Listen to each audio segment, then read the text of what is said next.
चले, यहाँ पे हम लोग जो बाह्य बल से देखेंगे बाबू, ये सभी हम लोग पढ़ेंगे, नदी ये सभी, ठीक है ना, परवर्ती नदी, समवर्ती नदी, ठीक है, समकोण नदी, ये सभी टाइप का हम लोग देखेंगे। लेकिन कुछ टर्म देता है जो हमेशा आप लोग को नहीं समझ में आता। तो सबसे पहले अपक्षयन ही समझते हैं कि अपक्षयन किसको कहते हैं, बात समझ में आया ना। और ये अपक्षयन कितना प्रकार का होता है, ये तीन चीज समझ गए तो आगे इसी चीज का हम लोग यहाँ यूज करेंगे, है ना। हम बोलेंगे कि रासायनिक क्रिया हुआ, है ना, या रासायनिक अपक्षयन हुआ, या कहीं कहीं हम लोग देखेंगे तुषार प्रभाव हुआ, ठीक है।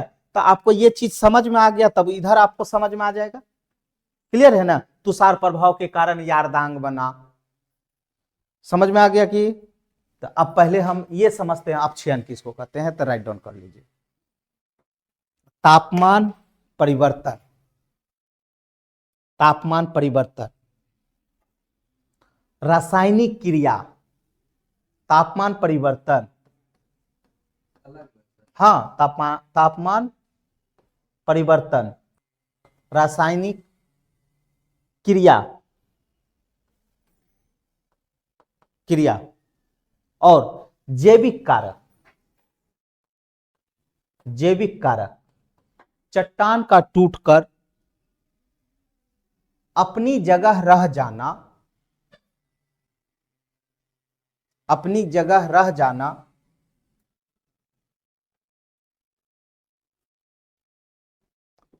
अपक्षयन कहलाएगा, अपक्षय कहलाएगा, क्लियर है ना। तापमान परिवर्तन में तुमको कोई डाउट है क्या?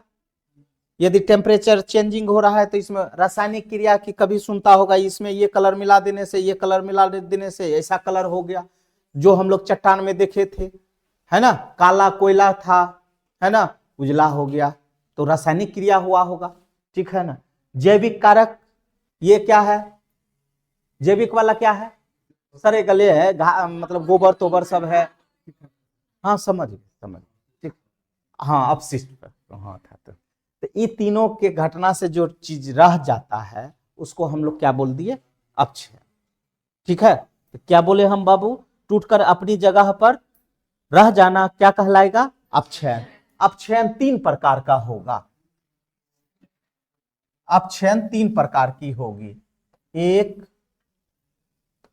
भौतिक अपक्षयन, दूसरा रासायनिक अपक्षयन, रासायनिक अपक्षयन, और तीसरा जैविक अपक्षयन। यही तीनों तो आ गया यहाँ, ठीक है ना। लेकिन स्पेशल इसमें क्या होगा, इसमें क्या होगा और इसमें क्या होगा, ठीक है। तो अब भौतिक अपक्षयन वाला को पहले लिख लीजिए। भौतिक अपक्षयन में ये तापमान वाला हो गया। भौतिक अपक्षयन में तापमान परिवर्तन होता है, अपक्षयन में तापमान परिवर्तन होता है। मरुस्थलीय क्षेत्र में, मरुस्थलीय क्षेत्र में दिन का तापमान अधिक होता है और रात के समय में तापमान में कमी आती है, कमी आती है, जिसके कारण चट्टान की परत मूल चट्टान से अलग होने लगती है, मूल चट्टान से अलग होने लगती है। इसे हम अपसल्यन, अपसल्यन, एक्सप्लॉयटेशन, इसे हम अपसल्यन भी कहते हैं। यह क्रिया ग्रेनाइट में देखने को मिलता है। अब हम लोग यहीं पे देखेंगे बाबू, तुषार प्रभाव भौतिक अपक्षयन में ही। वो स्पेशल हमको कहां देखने के लिए मिला था, भौतिक वाला, मरुस्थल वाला क्षेत्र में। और ये हमको कहां देखने के लिए मिलेगा, धरातलीय क्षेत्र में या समुद्री क्षेत्र में, क्लियर है। तब लिख लीजिए। पर्वतीय क्षेत्र में, पर्वतीय क्षेत्र में, हाँ जी जी, भौतिक अपक्षयन में एक हम लोग सिंपल देखे, ठीक है, और दूसरा इसी में हम लोग क्या देख रहे हैं, तुषार वाला। बात समझ में आया। वो स्पेशल देखे थे कि जहां बालू वाला ये कण है वहां क्या होता है, दिन का तापमान ज्यादा होता है और रात का तापमान कम होता है, जिसके कारण वहां क्या होता है, जिसके कारण वहां क्या हो रहा था, मूल मूल छोड़ रहा था, जो जिसमें बंधा हुआ था उसको छोड़ रहा था। क्लियर है ना। और इस घटना को कौन सा घटना कहे, अपलयन।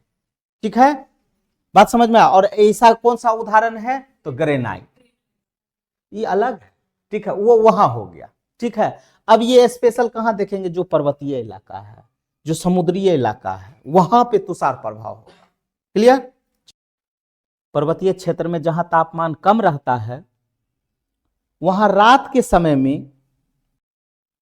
समय में चट्टानी दरारों के बीच पानी बर्फ में बदल जाता है, जिसके कारण आयतन में वृद्धि होती है।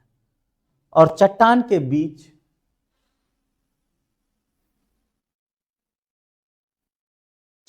बीच दरार बढ़ जाता है। यह क्रिया निरंतर होने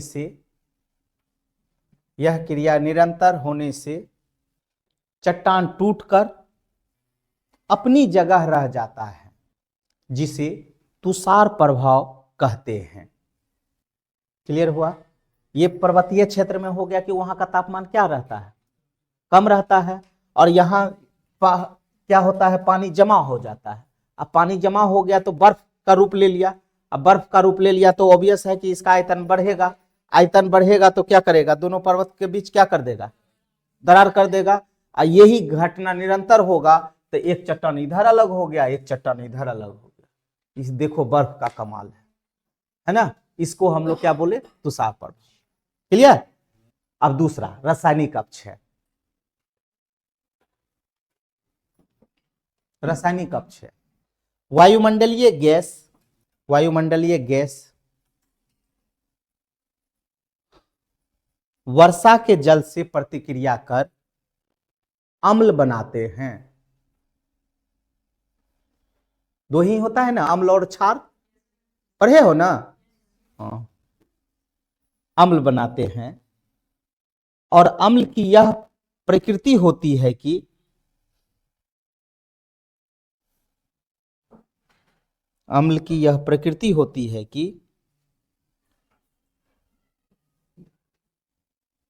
यह चट्टानों को तोड़ता है। यह क्रिया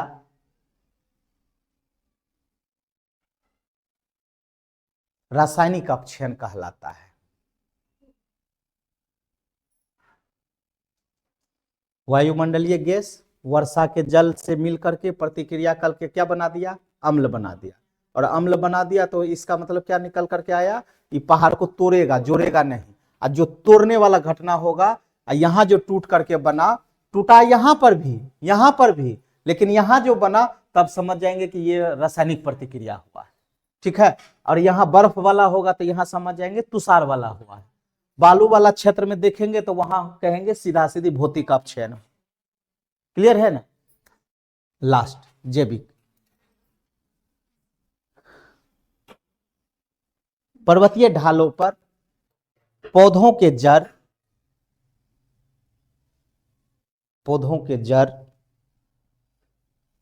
या पशु चारण के कारण चट्टान का टूटना